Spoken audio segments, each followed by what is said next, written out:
Aksi demonstrasi yang melibatkan ribuan mahasiswa dan pengemudi ojek online di Kota Mataram, Nusa Tenggara Barat pada Sabtu 30 Agustus berujung ricuh.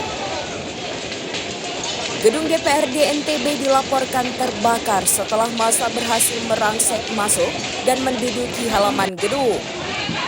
Asap hitam tebal mengepul tinggi dari atap bangunan perwakilan rakyat tersebut sejak pukul 13 waktu Indonesia bagian tengah. 2 unit mobil pemadam kebakaran langsung dikerahkan untuk menjinakkan api yang terus membesar. Petugas harus berjuang memadamkan api di tengah situasi yang tegang, sementara aparat kepolisian melepaskan gas air mata untuk menghalau massa.